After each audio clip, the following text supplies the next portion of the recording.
everyone, hello, welcome back to my YouTube channel Rise Project Indonesia. Ini udah lumayan lama aku nggak bikin video, tapi hari ini I feel so called. Aku merasa terpanggil untuk upload video ini. Ada pesan yang ditaruh di dalam hatiku yang hari ini aku rasa harus aku share, karena kalau enggak kepala aku sakit. Gitu teman-teman. Jadi hey, I'm here, I'm back. Mungkin udah kurang lebih setahunan lebih kali ya aku nggak nge-upload di channelku yang ini. Alasannya adalah karena aku lagi fokus nyelesain buku, yang mana bukunya udah selesai, judulnya Guru Tanpa Kata. Itu ceritanya tentang bagaimana anjingku membantu aku untuk help me heal myself, tapi itu dari sudut pandang apa ya, yang nggak serius banget gitu. Jadi itu lebih kayak pengalaman pribadi aku, dan kalau teman-teman ngerasa terpanggil untuk membaca buku itu, aku akan taruh linknya di bawah, tersedia di karyakarsa.com/flora-marcella. Oke, dan untuk video kali ini, pesan yang ditaruh di dalam hati aku to the point aja ya, karena aku dapat feedback komen, ada yang bilang, "Kak, jangan muter-muter, to the point aja." Jadi ini aku langsung aja. Pesan yang ditaruh dalam hatiku adalah soal it's safe to feel fear.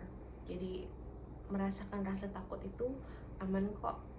Aku ngerasa message ini tuh perlu aku sampaikan karena aku ngerasa di dunia kita akhir-akhir ini aku semakin aware bahwa permasalahan kebanyakan orang, termasuk permasalahan aku sih, jadi aku belajar ini karena aku ngalamin sendiri, itu adalah karena aku takut ngelakuin apa yang benar. Takut ngelakuin apa yang benar karena takut kelihatan buruk di hadapan orang lain, atau takut tidak dicukupi saat melakukan hal itu. Jadi fear-nya itu biasanya, ini yang kalau aku alami ya, jadi kayak takut pendapat orang lain, terutama orang yang dekat sama aku, orang yang aku kenal dari aku kecil, atau teman-teman aku, teman-teman deket aku. Itu jadi ngebuat aku selalu berpikir panjang atau overthink sebelum melakukan sesuatu yang sebenarnya benar gitu. Sebelum melakukan sesuatu yang sebenarnya it has to be done, dan untuk mengatakan sesuatu yang sesungguhnya harus dikatakan, itu banyak yang ngebuat aku menahan diri adalah karena aku takut pendapat orang lain tentang aku. Dan sepertinya itu juga dialami oleh banyak orang yang aku kenal. Dan ketakutan yang berikutnya adalah takut tidak punya cukup uang, tidak disupport gitu hidupnya kalau kita melakukan apa yang benar-benar ingin kita lakukan. Itu sih yang ingin aku bahas hari ini, karena aku ngerasa selama kita hidup menghindari rasa takut, jadi kita misalnya pengen ngelakuin sesuatu tapi karena kita takut, kita tahan, itu kan kita harus mensuppress emosi kita, jadi kita kayak harus menahan diri. Dan sebenarnya hal yang paling melelahkan itu adalah mensuppress sesuatu yang kita inginkan. Dan itu juga membuat kita suffering gitu. Menurut aku penderitaan orang itu biasanya, atau unhappiness, ketidakbahagiaan orang itu, salah satu penyebabnya adalah di saat kita melakukan sesuatu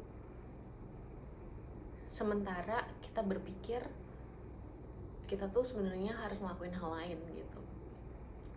Itu menurut aku kayak menyiksa gitu, menyiksa. Cuman aku paham bahwa setiap orang itu memiliki kondisi hidup yang berbeda-beda.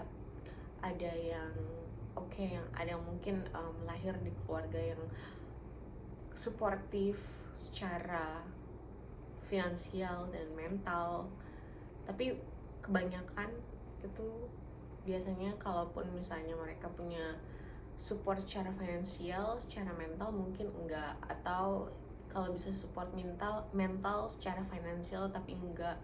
Jadi memang setiap orang itu dikasih kondisi yang berbeda-beda, dan akhirnya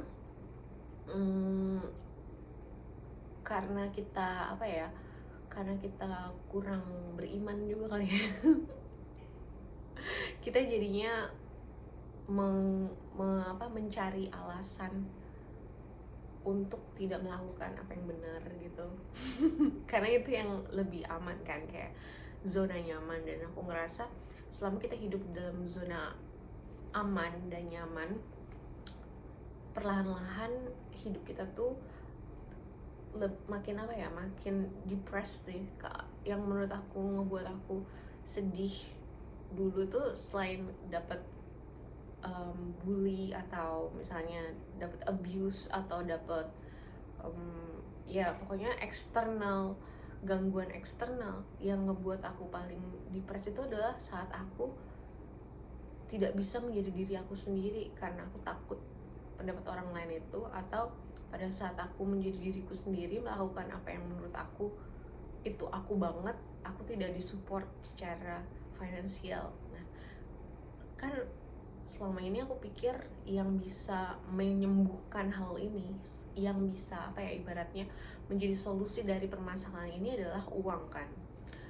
Namun teman-teman, ternyata dari pengalaman aku, uang itu bukan jawabannya. Jadi apa yang kita pikir bisa membuat kita merasa aman dan nyaman, seperti misalnya punya tabungan yang besar, atau punya asuransi, atau punya investment, itu tuh bukan jawaban yang sesungguhnya gitu.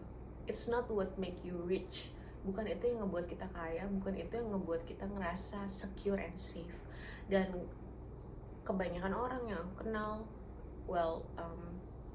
everyone in the world mostly, itu menilai orang itu kekayaannya itu kan berdasarkan dengan jumlah uangnya dan jumlah materinya. Namun teman-teman, dari pengalaman aku sendiri, aku melihat orang-orang yang punya banyak uang, they don't feel safe anyway gitu.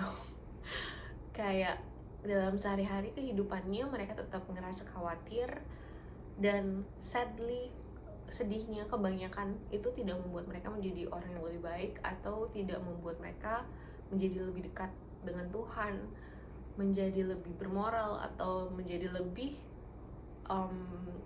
bermanfaat bagi masyarakat umum gitu. Oke, mungkin secara finansial mereka berkontribusi, tapi banyak juga yang jadi destruktif gitu ke masyarakat, kayak misalnya jadi overspend dan mereka nggak terlalu peduli.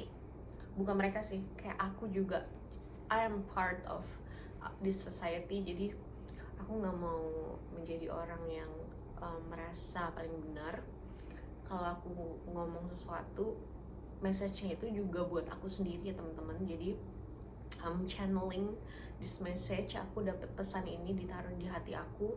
Aku percaya yang menaruh adalah angels atau Tuhan. Aku mendapatkan pesan ini dari doa, dari meditasi yang aku lakukan setiap hari. Jadi lanjut tadi soal perasaan safety dan security untuk bisa menjadi diri sendiri dan melakukan apa yang benar, melakukan apa yang kita benar-benar mau, menjadi diri kita sendiri sesuai dengan apa yang Tuhan ciptakan kita menjadi. I'm sorry because I'm thinking in English. So sebenarnya yang aku rasa gitu, yang bisa ngebuat hidup kita bahagia tanpa harus bergantung pada banyak hal, dan apa yang bisa membuat kita merasa aman dan nyaman tanpa, bukan karena bergantung dengan material, barang-barang fisik seperti logam, uang, emas, itu semua bisa datang dan pergi. Emas bisa berkarat, dicuri, uang bisa tiba-tiba hilang, bisa dicuri, bisa dirampok, atau bisa ada bencana alam. Semua barang materi ini tuh menurut aku bukan yang bisa menjamin safety kita gitu. Jadi itu sih yang pengen aku ingetin ke temen-temen, untuk bener-bener find your true safety and to find your true happiness from within yourself, untuk menemukan ke rasa aman dan untuk menemukan rasa bahagia yang tidak bisa diambil sama kejadian di sekeliling kita, yang tidak bisa direbut oleh siapapun, karena itu adanya di dalam jiwa kita. Dan menurut aku mestinya itu menjadi fokus kita dalam kehidupan sehari-hari, karena dari kehidupanku sendiri dulu yang aku tahu gitu, dari society, what they taught me, apa yang mereka ajarin, pertama aku harus bisa nabung, punya uang, begini begitu. Cuman setelah aku rasain, bukan uang itu loh yang ngebuat aku happy dan yang ngebuat aku safety. Emang it's nice to have, tapi by the end of the day there's always things dalam hidup aku, selalu ada kejadian yang ngebuat aku, mengingatkan aku untuk tidak bersandar terhadap uang dan juga tidak bersandar terhadap manusia. Dan pada akhirnya yang bisa benar-benar kasih true safety and true happiness itu adalah hubungan aku sama Tuhan dan hubungan aku sama diriku sendiri, dan soon to be semoga hubungan aku sama my other half atau my soulmate. Jadi aku percaya bahwa kita punya pasangan ilahi yang memang sudah disiapkan Tuhan untuk memenuhi misi hidup kita di muka bumi ini. Kita punya partner. Jadi itu sih menurut aku yang aku ingin share di video ini, untuk mengingatkan teman-teman untuk tidak terlalu holding on, tidak terlalu mengkhawatirkan soal hal-hal yang materi. Maksudnya bukannya teman-teman nggak kerja atau akhirnya nggak make money juga gitu, tapi menurut aku itu jangan dijadikan the whole part of your life gitu. Jadi kayak jangan sampai bagian itu menghilangkan elemen-elemen lain di dalam kehidupan kita. To be real honest, I think jangan itu yang dijadiin prioritas sih menurut aku, karena pada akhirnya it's not going to fill you and me. Mungkin I don't know, do you feel fulfilled if you have a lot of money? Well, aku sendiri tuh lahir di sebuah keluarga yang interestingly aku mengalami menjadi miskin, dan aku juga mengalami menjadi kaya, karena latar belakang keluarga aku tuh beda-beda. Dan I just feel like material is not the answer, teman-teman. Jadi I just want to remind you, untuk ngingetin teman-teman untuk spend your time, habiskan waktu teman-teman. Jangan habiskan, maksud aku atur waktu teman-teman, bikin prioritas. Yang pertama itu dari mencari uang menjadi mencari diri sendiri dulu. Find yourself, dan bener-bener spend time untuk mengenali diri teman-teman. Jadi mungkin bukan yang nggak ketemu orang lain, so ada porsinya gitu loh. Jadi kayak saran aku, kalau teman-teman pengen benar-benar punya safety dan security dan kebahagiaan yang tidak bisa diambil orang, yang tidak tergantung sama situasi, dan kalau teman-teman pengen punya kehidupan yang smooth dan peaceful,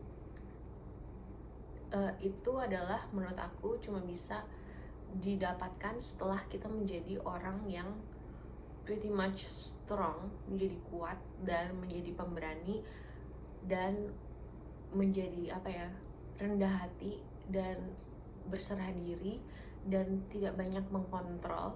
Jadi kita terima apa yang ada hari ini karena kita percaya bahwa apa yang Tuhan taruh dalam kehidupan kita setiap hari, baik itu berkat atau tantangan, itu adalah yang kita perlukan saat ini untuk kebaikan kita sendiri gitu. Jadi bahkan kalau itu kelihatannya seperti sesuatu hal yang buruk dan tidak nyaman gitu teman-teman, kalau misalnya teman-teman bisa melihat betapa hal yang tidak nyaman itu sebenarnya adalah obat, dan hal-hal yang menyakitkan itu sebenarnya adalah growing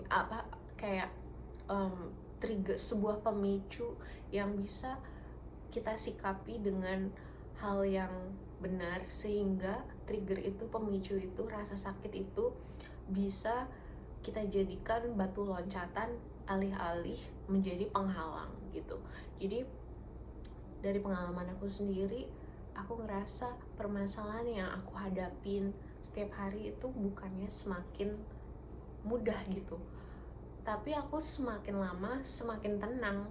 Bukan karena bukan karena aku menjadi semakin hebat atau kayak gimana, tapi karena aku udah ngalamin berkali-kali bahwa masa-masa yang tidak menyamankan ini, masa-masa yang tidak mengenakan ini, seperti misalnya aku tiba-tiba kehilangan anjing yang aku sayang, atau ada yang sakit, atau barang aku rusak dan harganya mahal, dan tantangan-tantangan, atau misalnya aku diirin orang, diomongin orang yang jelek, dibully atau apa gitu. Itu sebenarnya adalah sebuah momen dimana aku bisa belajar untuk jadi orang yang lebih kuat, dan aku dikasih kesempatan sama alam semesta atau Tuhan, aku percaya Tuhan, so it's God, untuk bisa mempraktekkan kemampuan aku untuk mencintai gitu teman-teman. Jadi itu aja sih pesan yang ingin aku sampaikan. Kalau misalnya bisa ya teman-teman, I think it's really important, sangat penting buat teman-teman untuk tidak menghindari something that you really need to do, atau something that you really need to say. Tidak menghindari atau menunda-nunda melakukan atau mengatakan sesuatu yang benar-benar harus teman-teman katakan, dan melakukan sesuatu yang seharusnya teman-teman lakukan karena alasan takut ini. Jadi menurut aku it's safe. Dari pengalaman aku, semua hal yang tadinya aku takutin, aku coba untuk hadapi dengan melakukannya. Maksudnya ini bukan ngetes, bukan fear factor gitu yang ibaratnya kayak makan serangga, megang ular, bukan ketakutan yang kayak gitu ya teman-teman, tapi lebih kayak ketakutan untuk misalnya mengatakan sesuatu yang selama ini teman-teman harus katakan ke orang yang teman-teman takutin, kayak gitu-gitu, atau takut memulai sesuatu karena takut malu atau apa, kayak gitu-gitu. Saran aku adalah take the first step, berdoa, pray, minta courage, dan abis itu just lakuin gitu, kayak just take the first step. Terus semakin teman-teman lakuin itu, maka we as a human being, kita sebagai manusia itu, we learn by repetition. Jadi kita belajar dari mengulangi berkali-kali, muscle memory. Semakin kita ngelakuin hal itu, maka hal itu akan menjadi semakin natural. Jadi hal-hal yang teman-teman takutin, kalau teman-teman lakuin terus menerus, makin lama itu akan menjadi hal yang biasa buat teman-teman, jadi natural, dan teman-teman gak akan takut lagi. Ibaratnya kalau kita misalnya baru pertama kali belajar naik motor atau naik sepeda atau bahkan nyetir mobil, pas kita ngelakuin pertama kali atau kedua kali itu pasti rasanya takut, Tapi kalau teman-teman udah lakuin itu tiap hari, it's going to be natural. Teman-teman gak bakal mikir lagi, dan teman-teman bakal ngerasa kayak, oh ya ngapain ya waktu itu takut banget gitu. Nah, kalau misalnya teman-teman butuh extra boost untuk memotivasi teman-teman melakukan sesuatu yang it meant to be, kayak Tuhan tuh sebenarnya udah taruh itu di dalam hati teman-teman, entah itu apapun itu misi teman-teman yang ditaruh di dalam hati teman-teman yang selama ini teman-teman tunda-tunda karena teman-teman merasa you're not good enough, you're not ready enough, teman-teman nggak cukup baik atau nggak siap, dan teman-teman takut orang lain menganggap teman-teman aneh atau takut tidak diapresiasi. Just do it first, lakuin aja dulu, lalu apapun yang akan terjadi itu adalah fase dimana kita dipersiapkan untuk menjadi lebih siap gitu. Aku akhir-akhir ini belajar dari Nabi Yusuf. Is he a nabi? Is he a prophet? Jadi aku lagi dengerin audio Bible lagi, dan bukan Bible aja, aku dengerin banyak spiritual teaching dari Thich Nhat Hanh juga, karena aku lagi banyak ngerjain gambar ilustrasi, jadi aku dengerin banyak hal karena gambarnya banyak, jadi I spend so much time dengerin. Aku diingetin lagi sama kisah si Yusuf itu. Oke, itu adalah suara anjing aku ya teman-teman. Aku nggak bakal, ini ada anjingku Papito. Aku nggak bakal sempat untuk edit video ini, jadi ya inilah. Hai.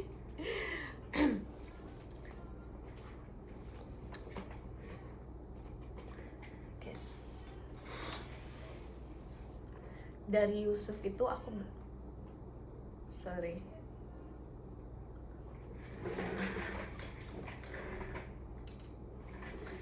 I'm back, sorry.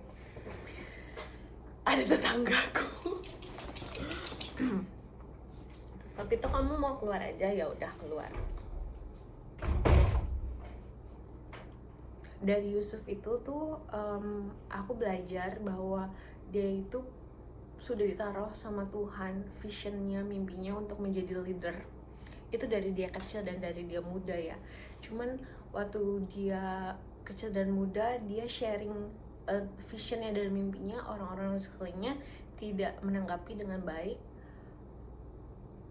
menanggapinya dengan rasa iri dan cemburu dan marah, yaitu kakak-kakaknya.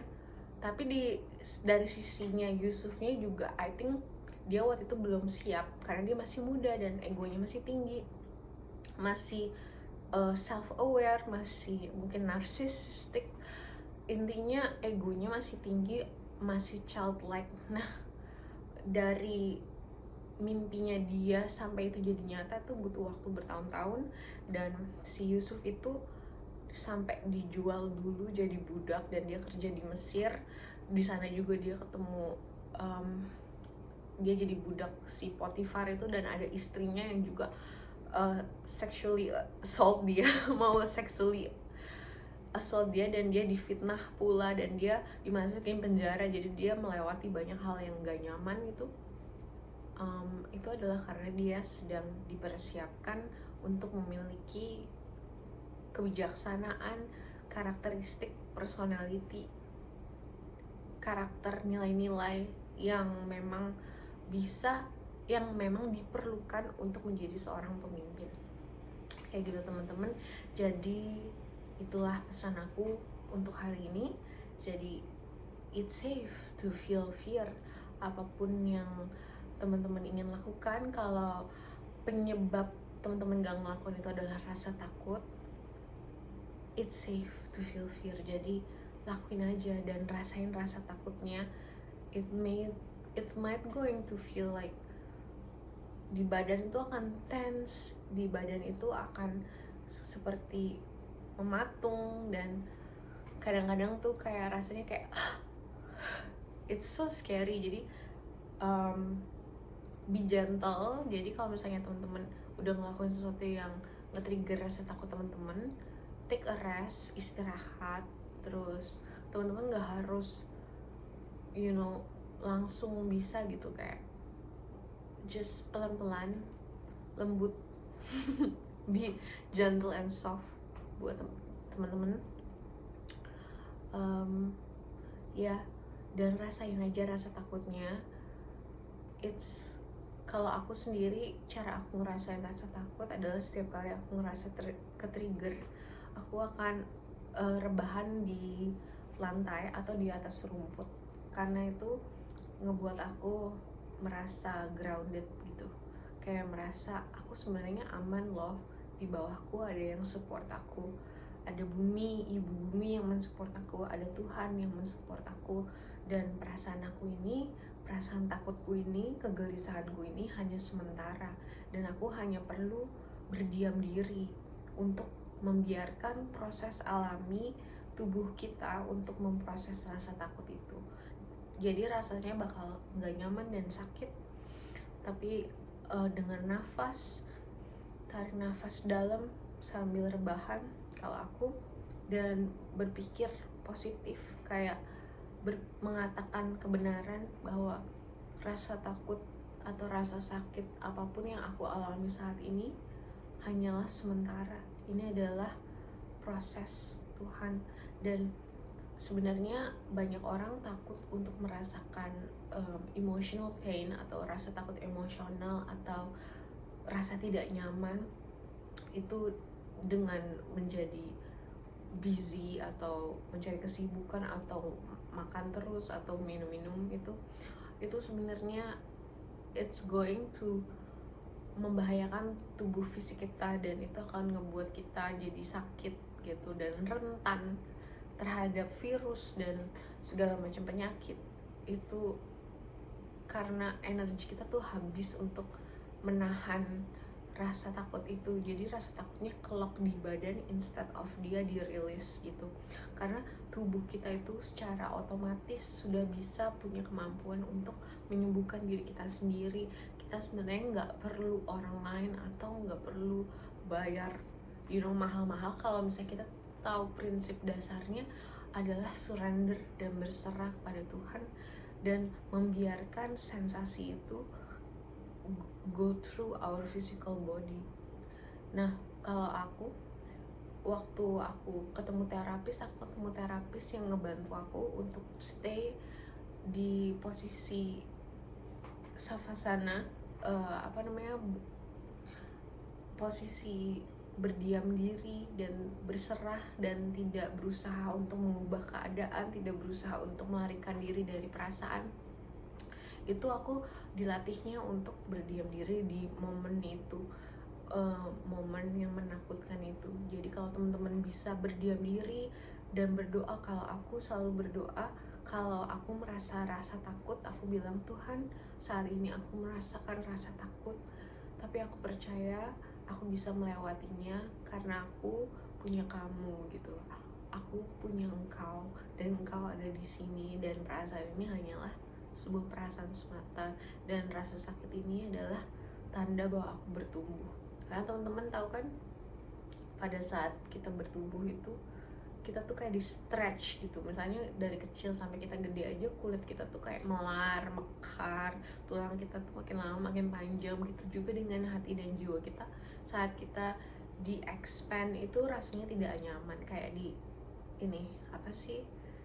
red gitu. Tapi kan jadinya kapasitas kita semakin besar, dan semakin besar kapasitas kita untuk menerima itu, semakin besar banyak yang bisa kita kasih ke masyarakat, ke orang lain, ke diri kita sendiri. Jadi gitu aja. Semoga pesanku malam ini bisa bermanfaat, dan I hope wherever you are, dimanapun teman-teman berada, teman-teman bisa teman-teman bisa menemukan kedamaian yang sudah ada di dalam diri. I'm sending prayer to all of you. Sampai ketemu lagi. God bless you.